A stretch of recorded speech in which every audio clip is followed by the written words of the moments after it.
Mafia Mukhtar Ansari को मौत का डर सता रहा, जेल के अंदर किलर के घुसने का खौफ सता रहा और खौफ इतना ज्यादा कि चाहे दिन हो या रात मुख्तार को नींद नहीं आ रही। माफिया को जागते हुए बैरक नंबर 15 में अतीक के ऊपर चली हुई गोलियों की गुर्राहट सुनाई दे रही। उसकी मौत की भविष्यवाणी अर्जी वायरल हो रही। मुख्तार की हार्ट बीट बढ़ाने वाली रिपोर्ट करा।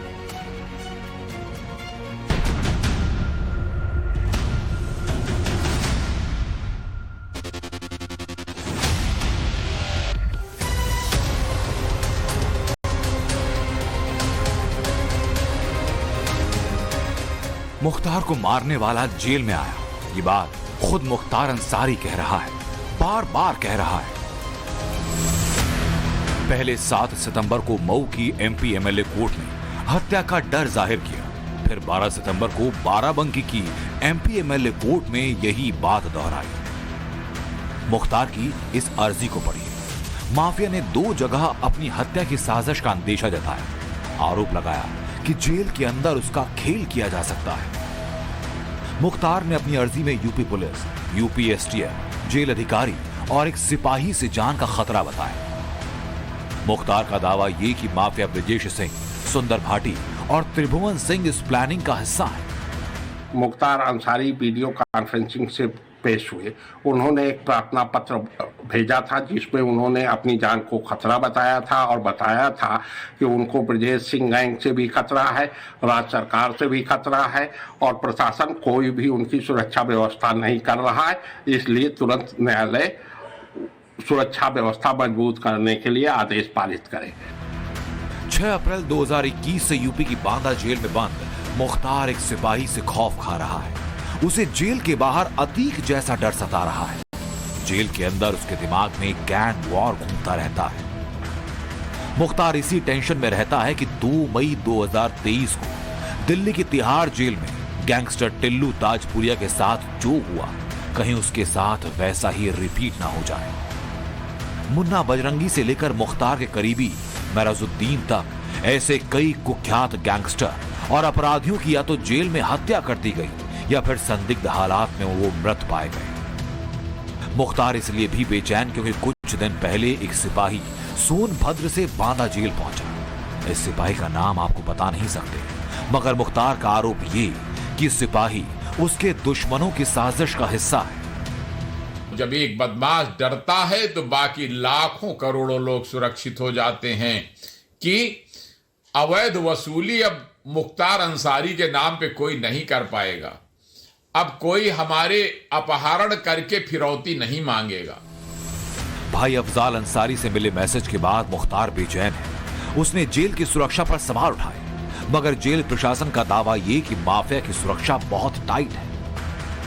जिस जेल में मुख्तार है उसमें 46 सीसीटीवी कैमरे हैं। 20 कैमरे मुख्तार की बैरक के आसपास हैं। कुल 73 जेल वार्डन की ड्यूटी है। इनमें से 15 वार्डन और डिप्टी जेलर होते हैं जिनका हर महीने दूसरी जगह ट्रांसफर किया जाता है। इसके अलावा पीएसी की एक प्लाटून हमेशा तैयार रहती है जिसमें 1 inspector, 3 sub inspector, 22 head constable और 97 कांस्टेबल होते हैं, यानी सिक्योरिटी की कई लेयर्स हैं।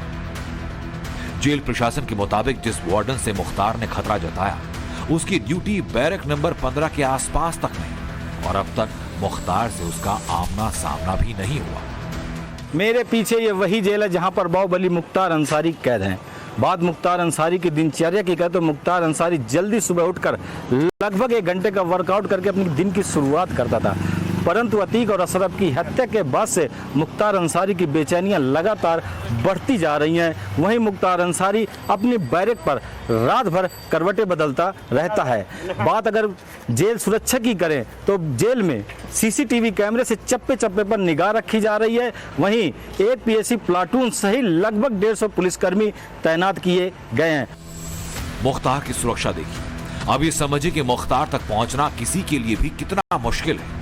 अतीक अहमद का बेटा असद जब बरेली जेल में अपने चाचा अशरफ से मिलने पहुंचा तो इस तरह की सिक्योरिटी और हाई फाई सुरक्षा बांदा जेल में है। बांदा जेल में सबसे पहले एंट्री गेट आता है। यहां जो शख्स पहुंचता है उसे खड़ा होना पड़ता है, उसके बाद दरवाजा खुलता है। फिर आता है गेट नंबर 2। यानी वो दरवाजा जिसे चेकिंग गेट कहा जाता है। इस गेट के आगे कोई भी सामान ले जाने की इजाजत नहीं। फिर आता है गेट नंबर 3, जो कि बेहद इंपॉर्टेंट, क्योंकि बांदा जेल के इस तीसरे गेट के बाद वो बैरक शुरू होती है जहां कैदियों को रखा जाता है। इसी में तन्हाई बैरक यानी बैरक नंबर 15 में मुख्तार बंद है, जिसके बाहर 3 सुरक्षा गार्ड 24 घंटे तैनात रहते हैं। ये सुरक्षा कर्मी बॉडी कैम से लैस है। इन कैमरास की फीड का लाइव टेलीकास्ट बांदा के जेलर के ऑफिस में होता है।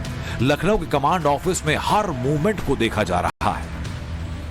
बॉडी कैमरे में ऑडियो, वीडियो और फोटोग्राफिक रिकॉर्डिंग सिस्टम होता है। जेल के अंदर होने वाली हर बातचीत इसमें रिकॉर्ड होती है। कौन सा हथियार किसके पास है, इसके जरिए देखा जा सकता है। सबूत जुटाने में बॉडी कैम बहुत काम आता है। माना जाता है कि अगर जेल के अंदर कोई भी हलचल होती है तो फौरन सुरक्षा कर्मी उस जगह पहुंचते हैं। हालांकि मुख्तार को इसके बाद भी भरोसा नहीं। कभी हनक दिखाने वाला मुख्तार अब खुद डर के मारे कांप रहा है। सलाखों के पीछे करवटें बदल रहा है।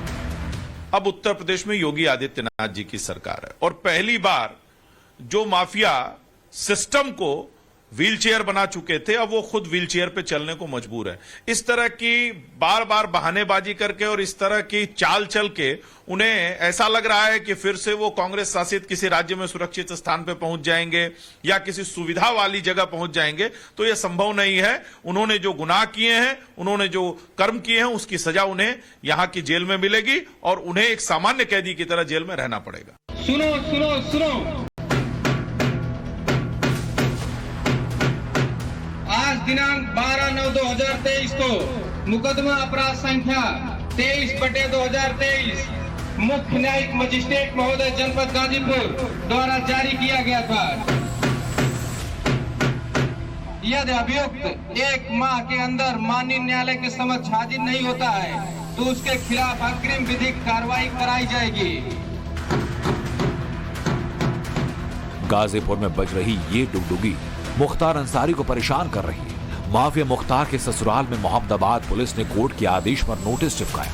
मुख्तार अंसारी और उसके साथियों पर 2001 में मनोज राय की मौत के बाद मुकदमा दर्ज किया गया, जिसमें मुख्तार के फरार करीबी अफरोज, अतौर रहमान और शहाबुद्दीन को क्लियर मैसेज दिया गया, या तो 30 दिन के भीतर हाजिर हो या वरना घर की कुर्की हो जाएगी। यही सलाखों के पीछे मुख्तार बेचैन है और सलाखों के बाहर उसके हर एक गुर्गे का हिसाब किताब हो रहा है। बांदा से मनीष निगम और लखनऊ से विनोद मिश्रा के साथ bureau report, times now Bharat.